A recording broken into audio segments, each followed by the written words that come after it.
Hello বন্ধুরা, welcome back to my channel. And আজকে কিন্তু এমন একটা রেসিপি নিয়ে এসেছি যেটা ছোটদের প্লাস বড়দের কিন্তু প্রিয় হতে চলেছে। এই রেসিপিটার নাম হচ্ছে আমসত্ত্বর পায়েস। হ্যাঁ, তোমরা ঠিকই শুনেছো, আমসত্ত্বর পায়েস। হ্যাঁ, এইটাও হতে পারে। অ্যান্ড সিরিয়াসলি বলছি, দেখতে কিন্তু তোমরা ভিডিওতে দেখতেই পারছো যে কতটা সুন্দর দেখতে, কিন্তু খেতে তার থেকে যে এত ভালো হয়েছে মানে বলার মতো না। তো চটপট তোমরা এই ভিডিওটা দেখো আর শিখে নাও এই আমসত্ত্বর পায়েস কিভাবে বানাতে হয়। ফার্স্ট অফ অল আমরা কড়াই নিলাম, কড়াইয়ের মধ্যে আমরা দুধ দিয়ে নিলাম, তারপর ওটাকে একটুখানি ঘন করে নিতে হবে। আর বাড়িতে কিন্তু তোমরা একবার হলেও এটা বানিও, সিরিয়াসলি বলছি। বড়দের তো আমি ছেড়েই দিলাম, বাচ্চাদের যে এটা এত প্রিয় হবে মানে কিছু বলার নেই। আমার যে এত ভালো লেগেছে মা এটা বানানোর পর, মানে একবার খেয়ে তো এটা মানে শান্তি তো হবে না, অ্যাটলিস্ট 2-3 টাইমস তো চাই। দুধটা কিন্তু ঘন হতে হতে আমরা একটুখানি গোবিন্দভোগ চাল নিয়ে নিয়েছি, তারপর ওটাকে আমরা ভালো করে ধুয়ে নিয়েছি।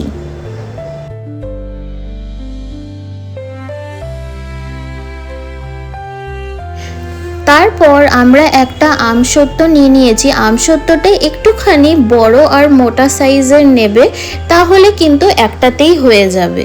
তো তারপর আমরা কিন্তু এই আমসত্ত্বটার একদম ছোট ছোট করে আমরা পিস কেটে নিয়েছি, ঠিক যেমন ভিডিওতে দেখাচ্ছে অমনিভাবেই।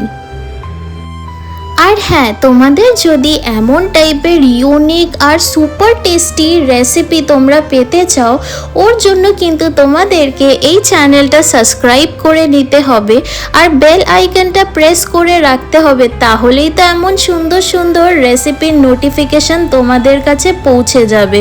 আর সিরিয়াসলি বলছি, এইটা খেতে এত ভালো হয়েছে না, মানে বলার মতো না। আর আমসত্ত্ব খেতে কার না ভালো লাগে, ছোট বড় সকলেরই ভালো লাগে।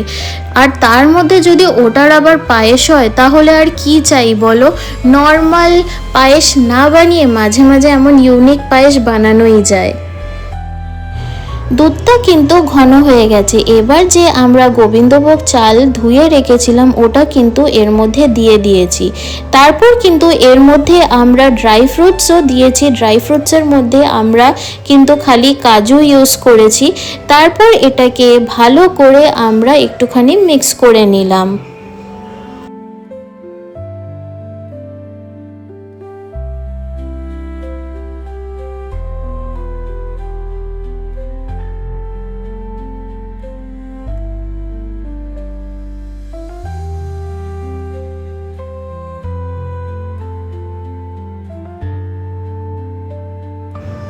চালটা একটু সিদ্ধ হতে হতেই আমরা কিন্তু এর মধ্যে কিশমিশও দিয়ে নিলাম।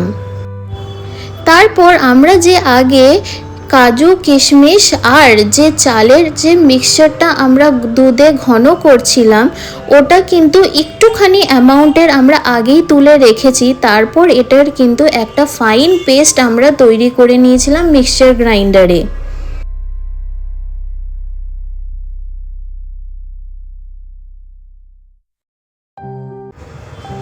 একটুখানি ঘন হয়ে যাওয়ার পর তারপর যে আমরা মিক্সচারটা তৈরি করে রেখেছিলাম মিক্সচার গ্রাইন্ডারে, ওটা কিন্তু আমরা পায়েসের মধ্যে দিয়ে দেব। আর এটাই কিন্তু সাহায্য করবে আমাদের পায়েসটাকে ঘন আর একদম সিল্কি আর ক্রিমি টেক্সচার দিতে। আরও একটা সুন্দর ডেন্স ফ্লেভারের জন্য আমরা এর মধ্যে আমুল মিল্ক পাউডারও দিয়ে দিয়েছি। এইটা কিন্তু খেতে যা হবে মানে বলার মতো না। তোমরা ভিডিও দেখেই বুঝতে পারছো যে জিনিসটা কিন্তু কত সহজ আর কতটা ইউনিক আর খেতে উফ বলার মতো না।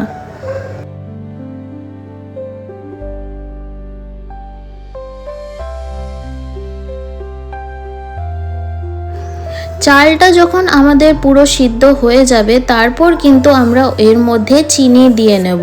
চিনি দিয়ে তারপর আবার এটাকে ভালো করে আমরা মিক্স করব। চিনিটা কিন্তু তোমরা তোমাদের প্রেফারেন্স হিসেবেই দিও। আমরা একটুখানি কম মিষ্টি খাই বলে আমরা কম চিনি দিয়েছি, আর এর মধ্যে কিন্তু মিল্ক পাউডারও পড়েছে, তো সেটারও একটা মিষ্টি ভাব তো আছেই। তারপর এই পায়েসের মধ্যে আমরা একটুখানি এলাচ গুঁড়ো ছিটিয়ে দিলাম, তারপর আবার এটাকে ভালো করে আমরা মিক্স করে নিলাম। পায়েসটা আমাদের ঘন হয়ে গেছে, এবার কিন্তু আমরা গ্যাসটাকে অফ করে নেব। তারপর যে আমসত্ত্বগুলো আমরা কেটে রেখেছিলাম পিস পিস করে, ওগুলো কিন্তু এর মধ্যে দিয়ে দেব। মনে করে কিন্তু তোমরা গ্যাসটা অফ করবে, না হলে কিন্তু দুধ কেটে যাওয়ার সম্ভাবনা থাকে। তারপর এটাকে আবার ভালো করে আমরা মিক্স করে নিলাম, অ্যান্ড আমাদের এই সুপার টেস্টি আমসত্ত্বর পায়েস কিন্তু রেডি। তোমরা চটপট বাড়িতে এই রেসিপিটা বানাও আর আমাকে কমেন্ট সেকশানে জানিও যে তোমাদের এই রেসিপিটা কেমন লাগলো। And if you like this recipe then please do like and subscribe my channel and press the bell icon for more such amazing recipes.